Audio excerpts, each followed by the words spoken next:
Whoop, forgot to click a couple buttons. All right, it's Wednesday night, and as always at 7 p.m., it is time for the South Carolina Normal Cannabis Conversation. Whew, I don't know, man. I don't know. It's been a week. It's been a week, and if you saw my little promo earlier today, got no real topic for the most part. It's going to be a random Q&A, or as has happened before, me just kind of babbling on for about an hour.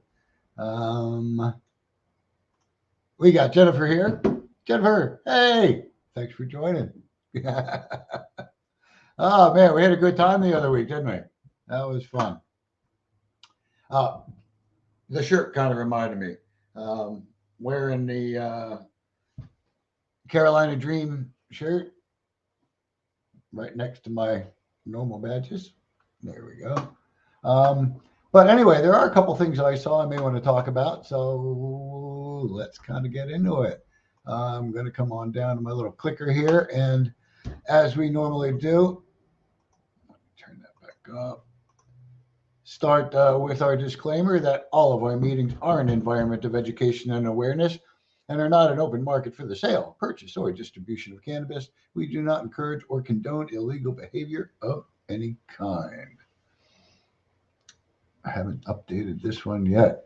Also, don't forget to follow us on our social media, especially subscribe to our YouTube channel and hit that notification bell so it'll kind of give you a heads up when we are posting the preview or the promo for the weekly conversation.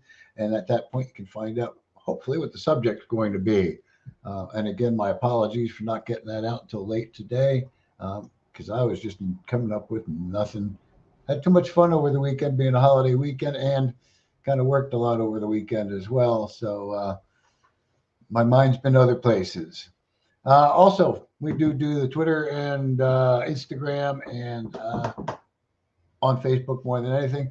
I do ask, no matter what social media you're on, don't forget to kind of share our info with friends or family or loved ones that may be interested in also joining the effort to reform marijuana laws in South Carolina. Also, at this time, I'd like to remind you to visit our website at scnormal.org and you'll click on I think it's the first drop-down menu about. You'll find in there our sponsors and go check them out. Support our sponsors. They support our everyday needs for quite a bit. And, so far this year, we've had great support from a number of our sponsors, and they're helping us grow. So don't forget to support our sponsors. All right, let me switch to my next little button over here. I forget where I put it. I found it and missed it. There we go. Tonight we have on the intro and agenda, as I mentioned, it's been a busy work week for me, and also the holiday. Kind of enjoyed some nice barbecuing on charcoal. Real for real charcoal yesterday. And trying to get some yard work done in this heat. So basically, I'm starting with my swimsuit on, working in the yard a little bit, swimming in the pool for a lot. So I don't have a real subject tonight. What I sort of put out there earlier on our announcement, an open Q&A. Bring your questions, bring your comments, bring your ideas, and throw them in the chat. See what we can talk about. The one thing that sort of made my mind meander or wander just a little bit as I noticed the shirt I was wearing, and now mind you, Carolina Dream is a veteran-owned organization. I didn't want people to think that I'm a vet. Not that there's anything wrong with being a vet, but I don't want to be an imposter of any sort. But it made me think about, part of why I am or am not a vet. And it goes back to being a teenager in the early 70s, with the pending draft for, going off to Vietnam. Um, and of course, coming out of the late 60s and into the early 70s, there's a very large, and we'll talk about how that relates to cannabis in a little bit, but a very large population that is, anti-war and probably a little bit more left-leaning at the time, I would say, is sort of the description. And, you could watch coverage of the Vietnam War on TV. I think that was the first actual war that they started televising. That had a little influence on me as a teenager, and I don't think a lot of people that were drafted really wanted to go. I certainly didn't. I mean, it was just before I turned 15 that they ended the draft in January of 1973. And I already had sort of in the back of my mind these thoughts about, like, how do I get to Canada? Where do I go when I get there? That kind of thing. And there had been also some thought of joining the military. I probably, through family connections and things, could have gotten into OCS and done basic training, and then ended up, like in officer training school, and probably not see a whole lot of real battle. Who knows? But still wasn't always about that. Wasn't interested. It really wasn't interested. So, so yeah, that was one thing I sort of thought I'd talk about a little bit, just because, like I said, the veteran on the shirt cued it to me. Definitely times have been different, especially after 9/11. The tides have changed on people's opinion on joining the military compared to Vietnam era thinking.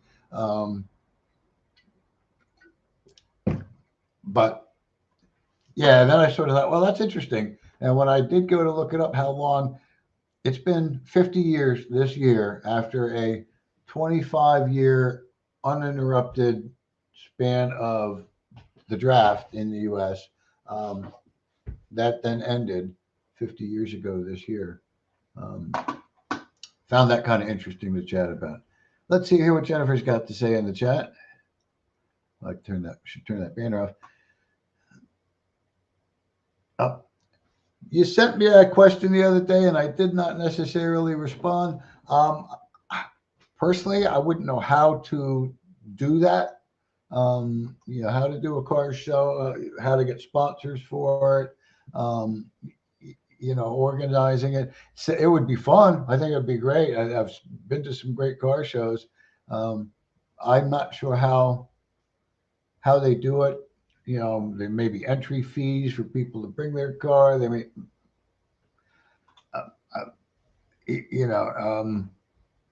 we are just bringing on board somebody, hopefully as an event coordinator, as we start to develop ideas for events. They'll be sort of the primary to run it. My history in doing this has sort of been to say to folks when they bring up an idea, especially one that I'm like clueless on how to do, that's a great idea. Can you help us develop it and figure it out and head up the effort to start one up? So unfortunately, for me, I don't know how, but I'll put it right back at you. If you're interested in helping us figure it out and heading up an effort to do one, help us develop, because we have to kind of develop a budget of what it's going to cost, and hopefully then what our return will be. Making like a budget proposal for an event proposal, that would be kind of cool. We'd look into it for sure. Someone who does them, cool. Check into it. See if there's a way they can kind of, moving my chair around. See what kind of help they can offer you in helping us maybe formulate that.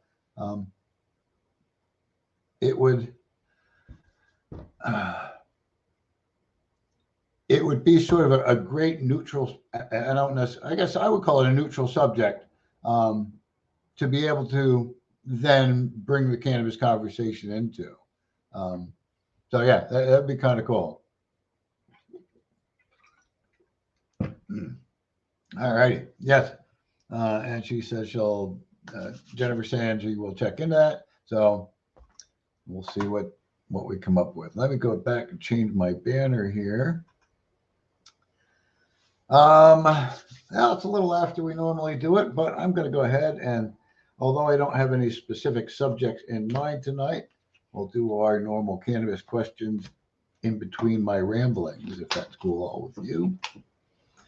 So we're going to get to our first cannabis question of the evening.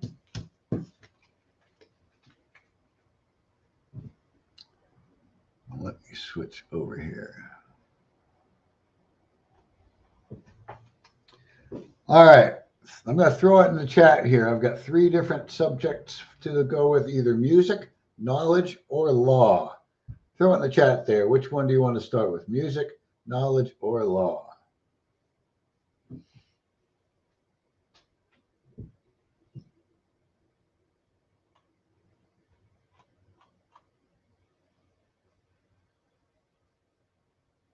Katie says law. All right, we're going with law. That's the first one I got. That's where we're going. Category, law. 50-point question. Sorry, Jennifer. You got just a little bit behind Katie. It's a longer word to type. I was thinking about that. If I was going to suggest one, 3 letters, boom. 50-point question, category law. If you are busted for marijuana, you can invoke this amendment, which says you don't permit to the search. 4th, 10th, 12th, or 1st. And y'all got to know about this. We were just talking about this on the Freedom Card last week. Category law, 50-point question. If you are busted for marijuana, you can invoke which amendment, which says you don't permit to the search? 4th, 10th, 12th, or the 1st? Jennifer's got that one with the 4th. It is the 4th Amendment, which is your right to not consent to an unlawful search and seizure. Unfortunately, in South Carolina, if they claim to smell it, that to them is a reasonable suspicion of a crime being committed because they smell this marijuana. That is the 4th. 1st, actually, I don't recall you being with us last week, so maybe I missed that one. But 1st Amendment, I will tell you, that was the 5 elements, and I forget what they call it, SLAP, or something like that. Well, but it's speech, religion, right to assemble, right to protest your government,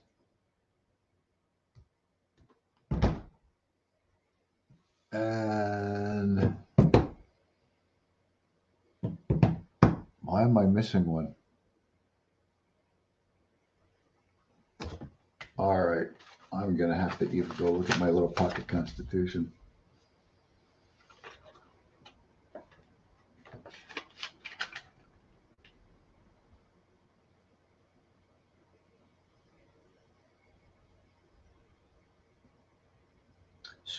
Press. That was it. P, I should have remembered. Yeah, the right to press. So it's the freedom of speech, freedom of press, freedom of right to religion, to peaceably assemble, and to petition your government for grievances, for redress of grievances. And that's the first one. In case you need them, we have pocket constitutions on hand. Help support the cause. Know your rights. So thank you very much for playing. That is our first one of the evening. Let me go ahead and turn off that banner.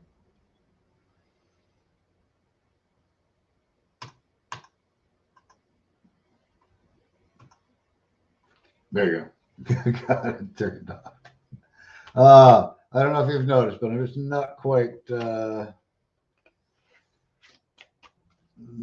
on focus tonight, as has been admitted to. The other thing, if there's nobody mentioning a subject in chat at the moment, got an interesting contact from a national news media, and basically they want to talk to us a little bit about. Actually, I closed my email and I'm gonna have to go reopen it. South Carolina and the residual, basically what we talk about, the residual consequences of cannabis prohibition here with a cannabis arrest, and kind of open it from there. Kind of how the funding or how access to, now, folks, chime in if you know what this stuff is.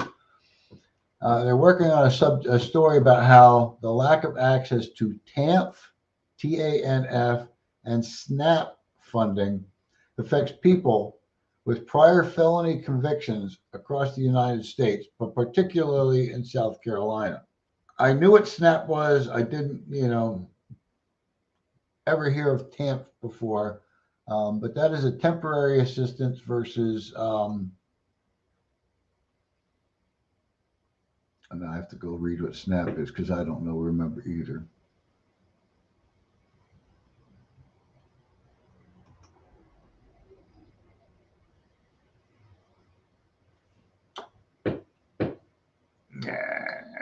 There it is, Supplemental Nutrition Assistance Program. Okay, bear with me. I mean, I don't really know these services available, so I'm talking about stuff I have no clue about here. We do know that having a marijuana or drug arrest on your record can affect your ability to receive benefits, especially through the federal government, if you've been charged with a federal crime, is sort of what I'm kind of becoming a little bit, or sort of understanding today in some of my research. Because these programs are funded by the federal government. And so they're trying to determine if you're worthy of assistance. And I started to kind of deep dive. Well, I didn't even get deep, I started to dip my toe in the waters to look into this a little bit. And to be quite honest with you, the one thing I do not know is the percentage of arrests in South Carolina that would raise to the federal charge level, whether it's by quantity or whether it's by being charged with a plant for manufacturing. So these are some things I don't know. I don't know how these attach for somebody who, let's say, did get charged for simple possession and having a plant or something like that, which could be construed as a federal charge. How does that affect them? And so I'm trying to read into this a little bit, but first document's 41 pages and I'm on page 2. Another document here is 336 pages.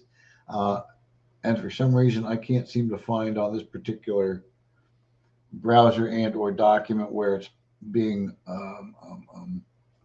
hosted a search feature. So I can search out some of the words I want to try and find. May have to download the form into a PDF reader or something, and I might be able to search it then. So I got a little bit of stuff on my plate to sort of prepare for this chat tomorrow with this media source to see if I can sort of do a quick educate and learn a bit more about the numbers and how it affects people in South Carolina. So I'd throw it out there. If you happen to know anybody who has background in applying for and being turned down for SNAP benefits, or what did I say the other one, TANF. All right. Yeah, TANF, which is a temporary assistance. If you have any knowledge or experience in any of that, share that with me. I'd definitely appreciate it. Easiest way is shoot me an email through our website, again, scnormal.org. Go back to the contact page. and you can drop it in there. Or if you happen to have our direct email, which is normal, NORML, South Carolina, all written out, all one word, at gmail.com. Something that might be real brief, clean, concise, gives me some info. That'd be great. Otherwise, I'm going to go and see if I can jump down this rabbit hole a little bit later on through the evening and probably a bit of the morning. I do have some personal business, health business to take care of tomorrow in the early day before I have this meeting. So I'm not sure how I'll feel after I get home from that appointment to be able to study after it. Got a little bit of looking to do. I would hope or think, and I'm probably going to direct them to a certain extent to the South Carolina ACLU. They might have a little bit more information in their data collection when they did that Tale of Two Countries report a couple of years back. And they may drill down a little bit more to number of federal charges, and that may give them then a better idea of the population affected. And to be quite honest with you, I mean, I don't know how this works. If you're collecting these benefits, are they assigned by a person, or are they done by family? If someone's like the head of a family or the provider in a family, and they have this charge, how does that affect then the rest of the family? And I would assume it does to some extent. If not a significant extent. So yeah, I've got a little bit of info I have to look into. It just sort of,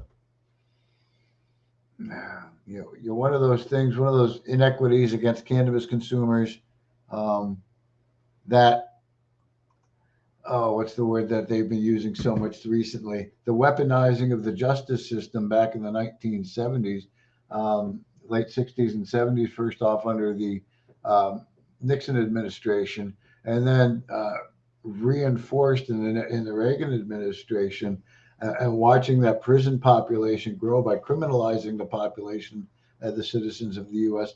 for simple circumstances that should not be considered criminal, especially drug offenses. We still stand by the fact that those should be treated as medical issues and not criminal issues. And that would change the landscape and the prison population significantly. But as I think John Ehrlichman probably said it best, let me go find John Ehrlichman's quote because I love that one.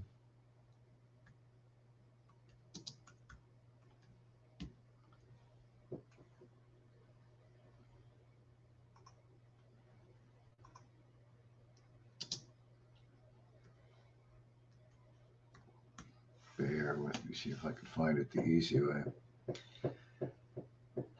Drug war quote. You can find this on Wikipedia. I'll go ahead and share the wiki on John Ehrlichman with you here. Probably should only need this part of it. I'll drop it in the comment section.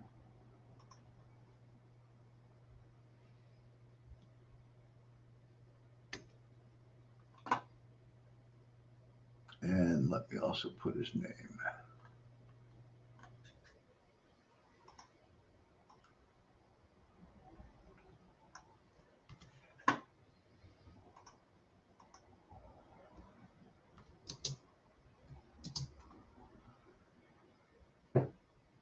Oh, I dropped an N on his name, Ehrlichman.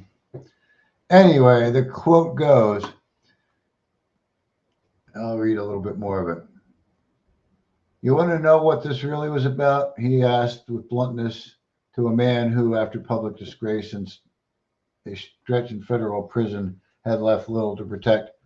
The Nixon campaign in 1968 and the Nixon White House after that had two enemies, the anti-war left and the black people. You understand what I'm saying? We knew we couldn't make it illegal to be either against the war or black, but by getting the public to associate the hippies with marijuana and blacks with heroin, and then criminalizing both heavily, we could disrupt those communities. We could arrest their leaders, raid their homes, break up their meetings, and vilify them night after night on the evening news. You know Did we know that we were lying about the drugs? Of course we did. That's a quote by John Ehrlichman attributed to, I believe, Harper's Magazine in 2016. I believe, no, that actually quote was supposed to be from an earlier report. Nope, that's what it's telling me by journalist Dan Baum. So yeah, I mean, now you read that quote and you kind of think of the words weaponizing the justice system, or the judicial system, or whatever you want to, however you want to phrase it.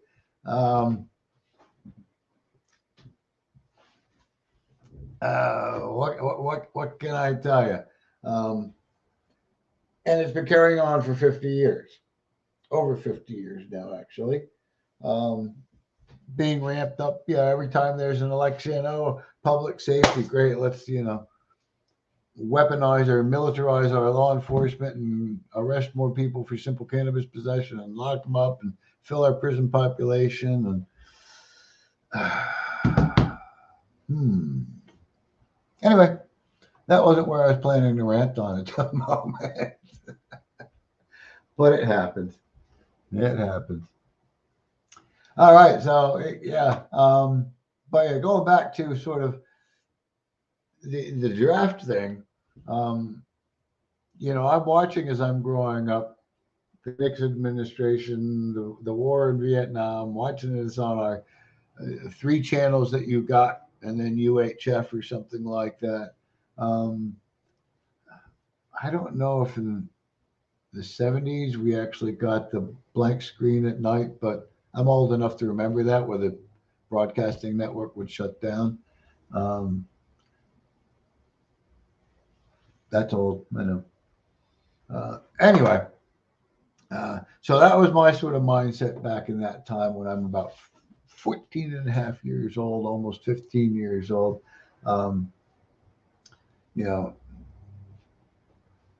Knowing that the draft's coming, reading this article that I found in Politico about it from a couple of years back. It even mentioned that the draft was due to expire at the end of June in 1971, but Nixon decided it needed to continue and asked Congress to approve a 2-year extension. And then in March of 1973, 74, and 75, the Selective Service assigned draft priority numbers to all men born in 1954, 1955, and 1956. in case the draft was extended, but it never was. And like I said, I was only about 15. 2 more years had the draft been extended, and then extended. Probably I'd have to be extended again, or had it not ended.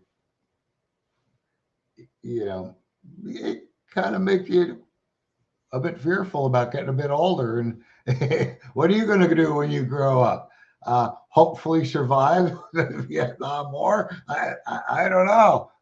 What do you want to do when you grow up? Because again, at one point in this article, it mentions, about Nixon thought ending the draft could be an effective political weapon against the burgeoning anti-war movement. He believed middle-class youths would lose interest in protesting the war once it became clear that they would not have to fight and probably die in Vietnam. And, so that was kind of my, again, 14 going on 15, thinking, I'm going to have to go and probably die. Wasn't excited about that at all. So I was rather happy when they ended the draft. I actually watched one of my school teachers a couple of years before that, when they were announcing the draft. There was like a draft lottery or something like that, and I believe her son's number or birth date there, dates or something, were like first priority to go. And watch his teacher, I think probably hear it during the day and break down in class.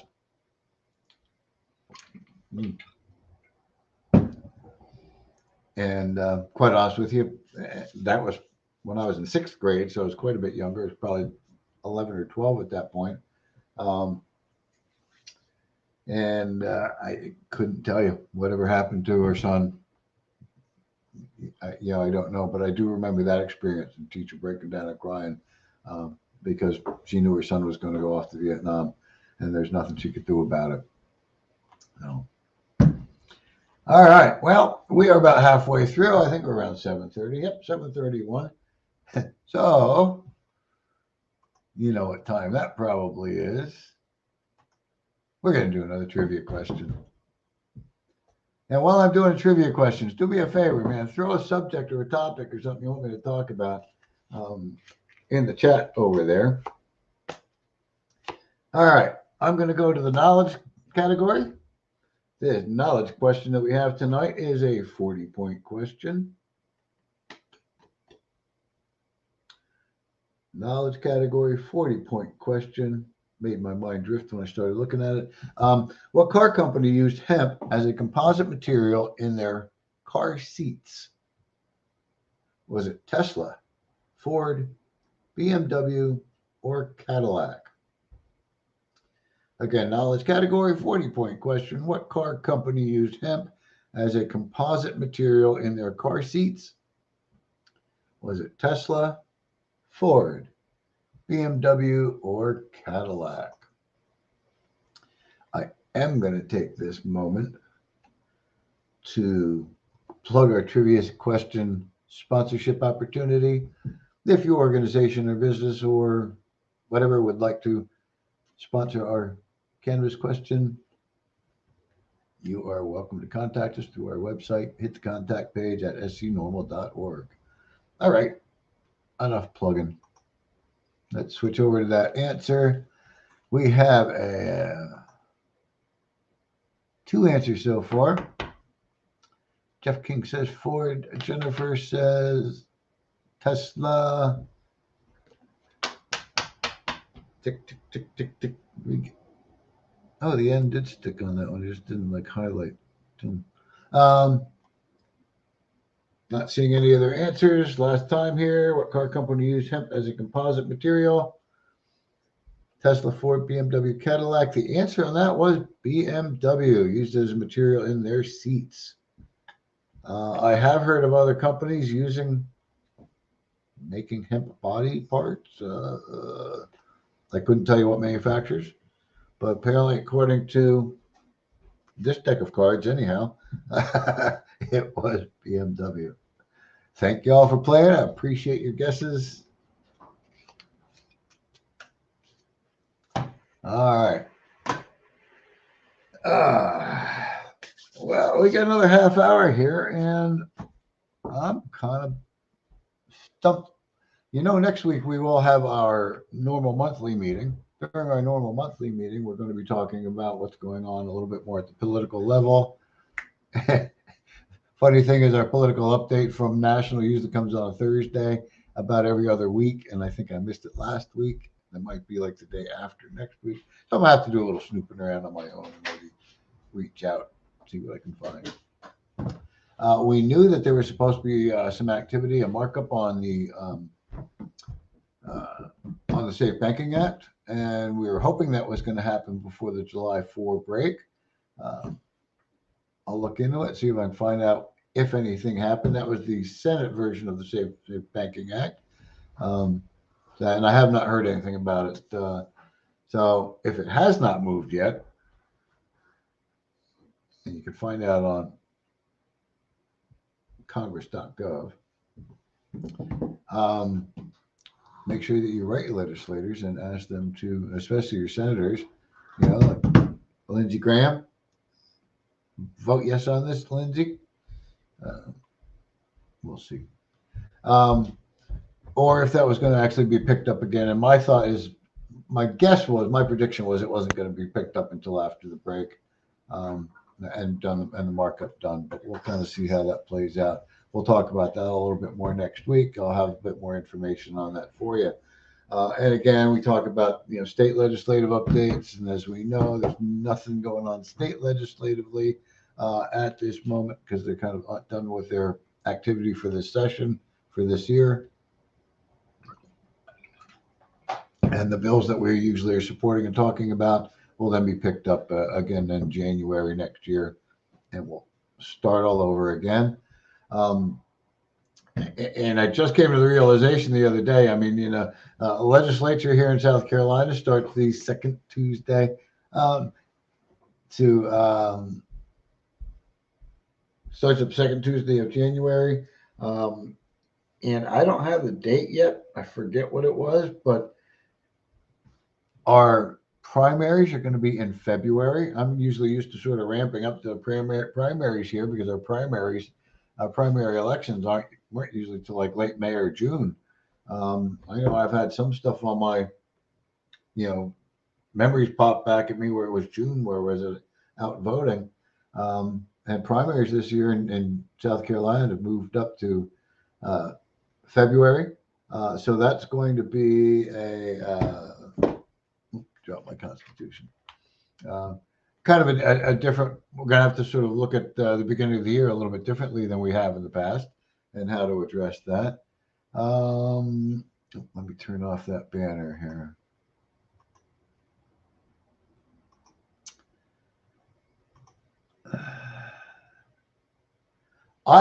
Jeff King asked, can we get Tim Scott to help? And I've never understood why he hasn't openly helped. But and to be quite honest with you, I mean that would be my better hope in South Carolina over Lindsey Graham. I don't see it, and at the moment, it's not coming to me like anything specifically that he said recently that that I can think of on why I feel that way. But I think he's still an uphill battle. And yes, I think trying to get Tim Scott's help in decriminalization, especially, because that hurts so many people, and he wants to help protect people that are, unfairly treated. It'd be a great help if we could kind of convince him. I'm just not sure how exactly to approach it. So, love the thoughts. We do contact him regularly. Of course, being a resident of South Carolina, I contact him regularly with my action alerts and with my emails. And he'll keep our comments in consideration, or take our comments in consideration. So he tells me. So he says. I've never spoken with him. Got Nancy's back in again, saying howdy, and some return responses. Boom, boom. Thank you all for joining us. Absolutely. I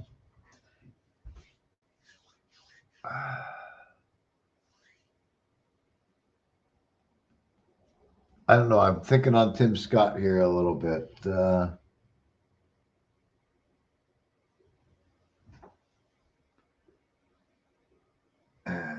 How could we inspire Tim Scott to get on board? You would think. I mean, really, you would think that the what was the year that ACLU Tale of Two Countries came out? I think it came out 2020 based on 2018 information.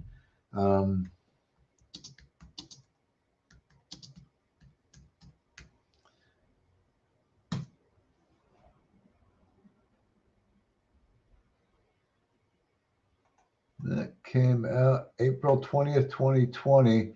And I can send you the link to that if you want. We pull a lot of data from this. Is a good report.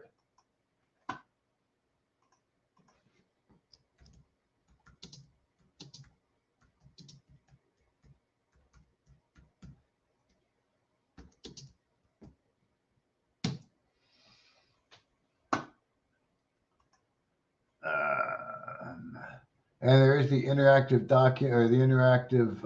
I'm going to show it to you. I might as well share this real quick. Just because, like I say, it's a really good data source. We're going to share a window. Okay. The link I took you there, they're going to have a little ad at the top for donations. You can close that or scroll down. This report, again, is the ACLU research report, A Tale of Two Countries, racially targeted arrests in the era of marijuana reform, details marijuana arrests from 2010 to 2018 and examines the disparities at the national, state, and county levels. Just because of some of the information, and this does break down, like I say, there's a great interactive. Let me click on that for you. That breaks down to this sort of drop down map where you can then go find your state, which for us would be South Carolina. And I scroll down too far because we're up on the list a little higher on this one. There we go. 5 times on average more likely to be arrested back in 2010 to 2018 on average. But anyway, what I like. All right. I went in the wrong direction. I hit South Dakota. Let me try that again. South Dakota. There's South Carolina. I thought we were average 3 times. We were like right around the national average at 3.5 times. But if you look at this chart, there are some counties that are much higher. Up in the upstate, you've got Pickens, I think, is the highest at 8.4. I had somebody mention to me they thought there was a higher one, but not the highest I'm seeing according to this data. And you would think, based on some of this data alone, looking at South Carolina, that Tim Scott would get on at least decriminalization for simple possession to a civil citation, and removing a lot of the residual barriers, those residual consequences, that you would think he would get on board with this.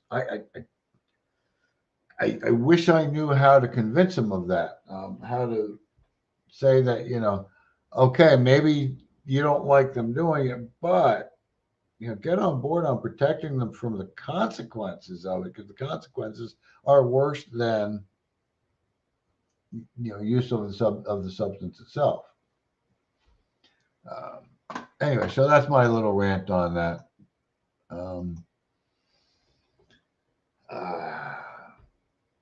Yeah.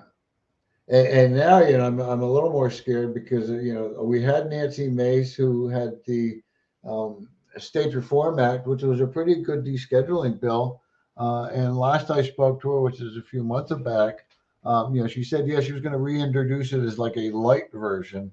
And so I'm not sure. I'm thinking light version was like, remove the social equities, and just make it a strict descheduling bill. It's the only thing I can imagine, not a reschedule. Similar to the other Republican-sponsored deschedule bill, where it would be that alone. And then she mentioned, also sponsoring some. What was she calling them? Smaller bills to the same end. And I'm just not sure how that may change with some of the interest that she's been having. I think I saw a post that she may be under consideration for a running mate in the 2024 election as one of Trump's running mates, or she's hoping to, or I'm not sure. And from the reports I'm seeing, Trump's not interested in decriminalizing cannabis. I haven't seen that in any of the reports. I thought I had, there was some support a few years back, but more recent things are talking about actually, death to drug dealers. And that kind of concerns me a little bit on how that might affect Nancy and her drafting of legislation for rescheduling. Now, mind you, or not rescheduling, descheduling, taking it completely out, making it a non-drug issue. I guess you wouldn't get the same death sentence for selling cannabis, so that would be a good thing. But yeah, I'd be a little concerned.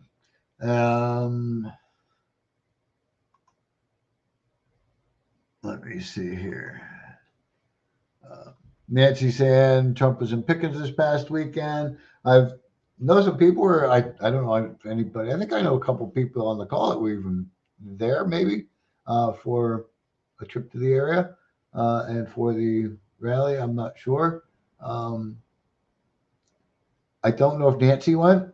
Was Nancy there? If you know, let me know. I'd be curious.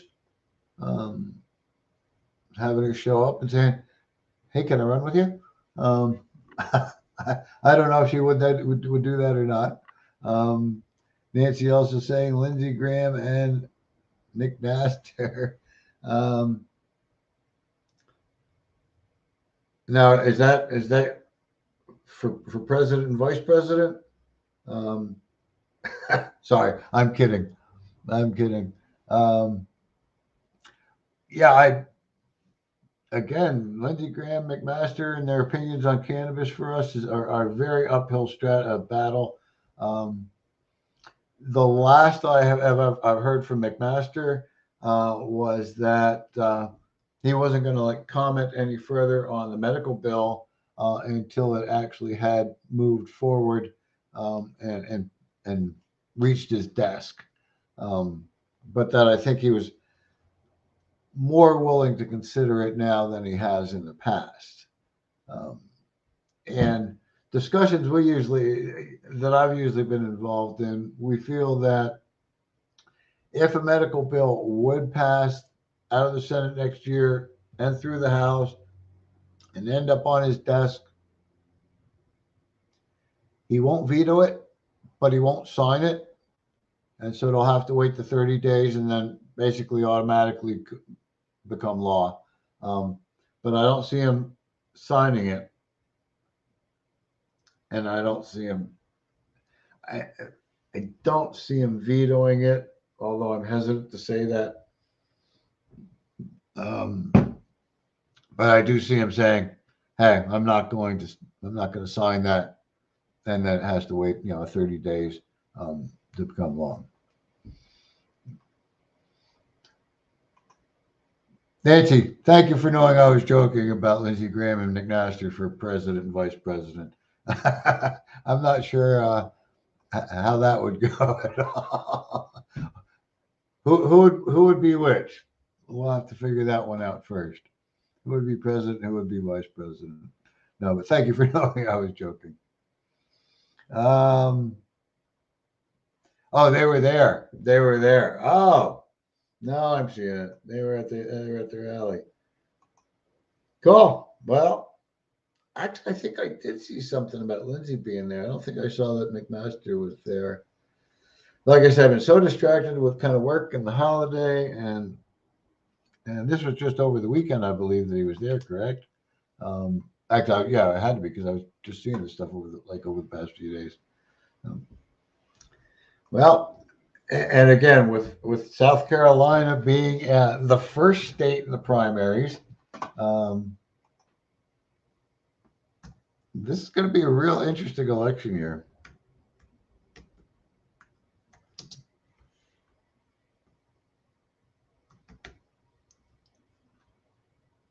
Primary election 2024.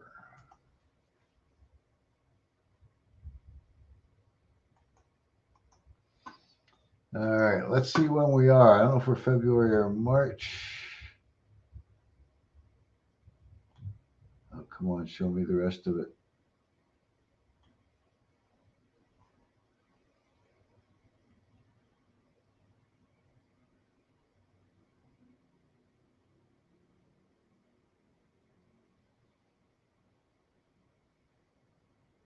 No, this is old information. This is 2023.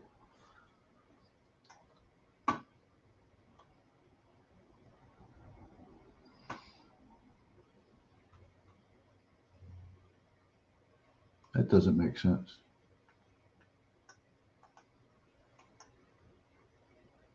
Now, let me hit my search one more time.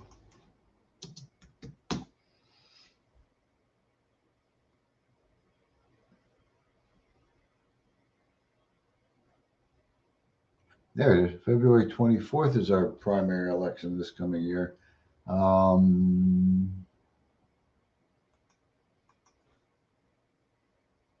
what is this telling me? Let me go to Wikipedia.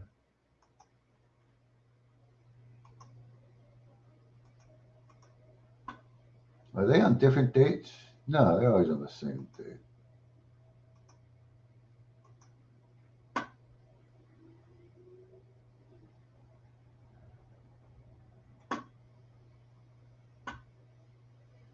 Yep, that should be it. Oh, no, actually, it's two different primary elections. I think that's new to me. February 4th for the Democratic primary, February 24th for the Republican primary. Am I confused? I've never heard of them being on different days. I always thought election day was election day.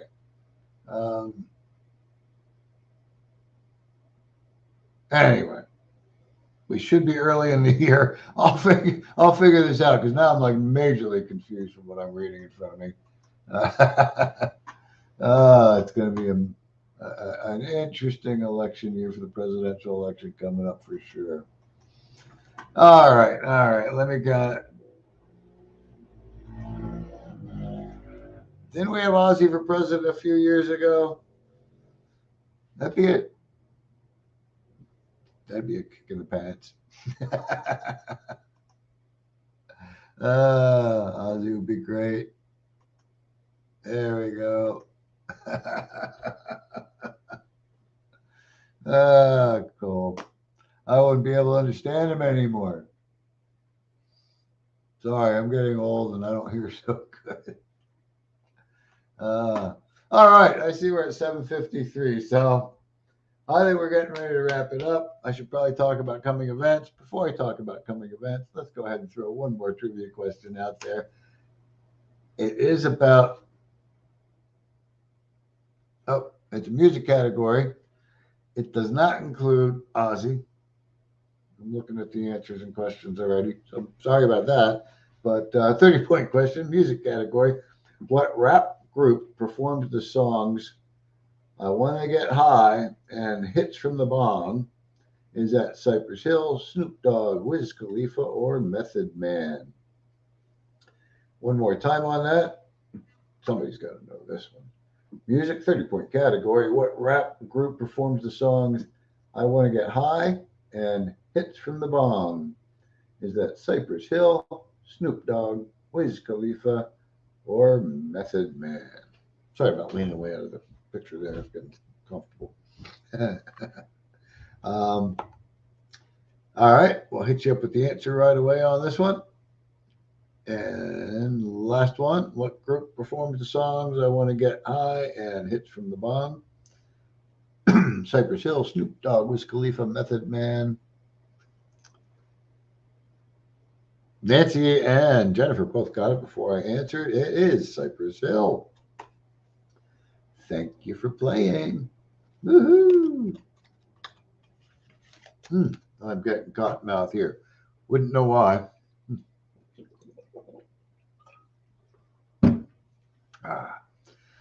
All right. Upcoming stuff. Things have been a little scattered and disheveled around here. So we know we've got our next reggae night coming up. If you're in the Charleston area, we're going to go over to James Island County Park. That event is coming up on July the 14th. I believe they open the gates around 7 or 7:30.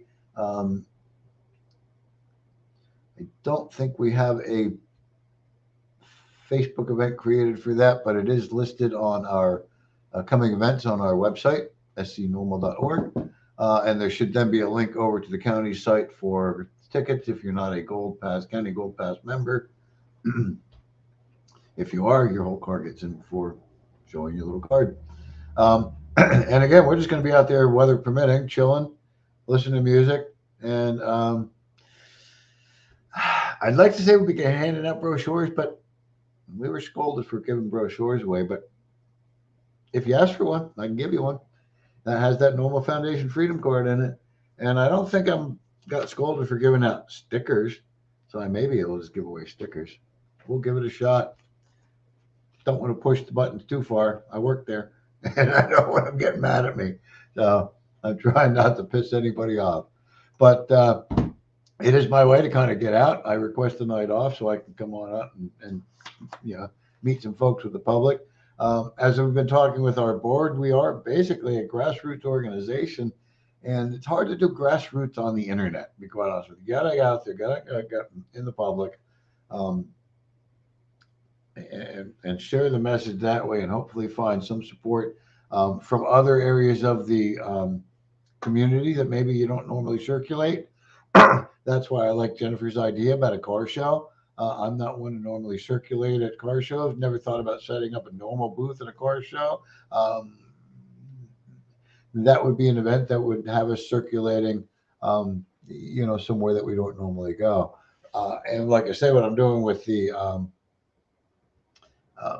park, we're not sponsors, we're not vendors, we're not participants, and that's why I got scolded about the brochure. I was told we shouldn't be soliciting.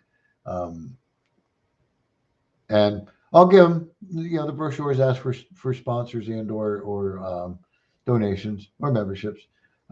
So I guess you could call it that. And I won't push it, I'll hand out stickers and people see our signs. And that's a good thing. But yeah, I mean, there's a lot of different people, places that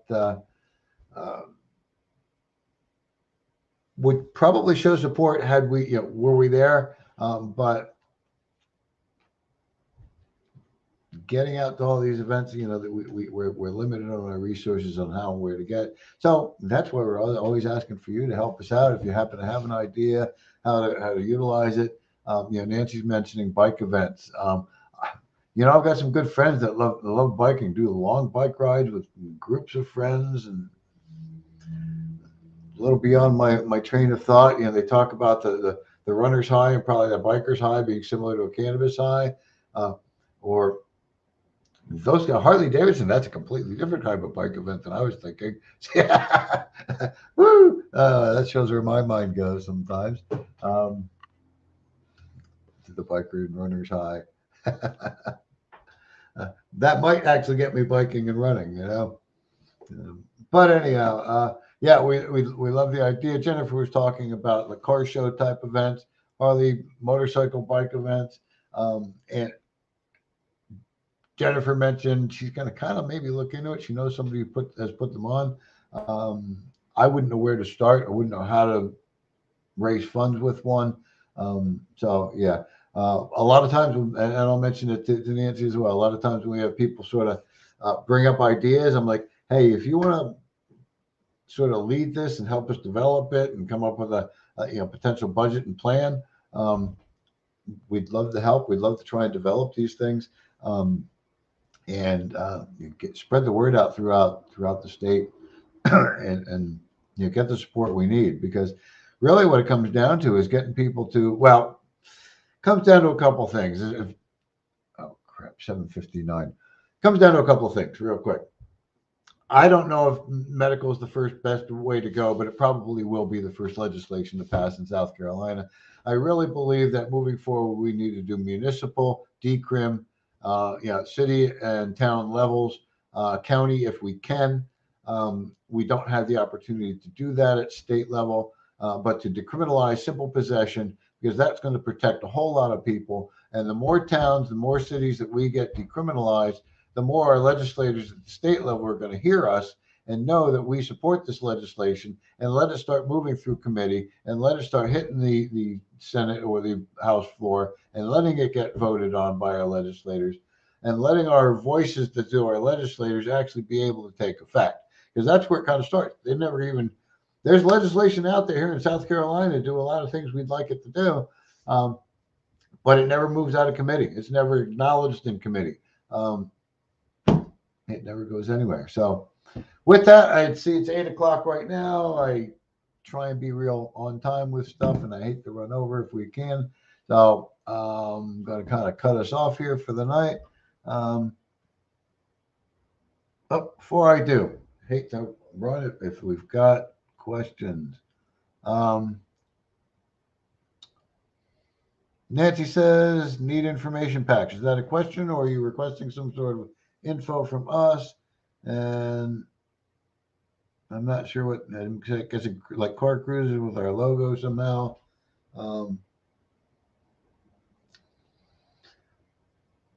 Anyway, email me with some info or thoughts on that if you would. I'll try and think about it and have a little bit more time to respond to you. normalsouthcarolina@gmail.com. Otherwise, I am going to say don't forget to visit with us again next week. We'll do our monthly meeting. Same time, same bat station, next Wednesday, 7 p.m. And again, in that email, Nancy, let me know about how to send you some info, what info, and we like our brochures and stickers, because that's the info we like to hand out. That's all I got for you tonight. I'm going to call it and have yourself a nice weekend. See ya.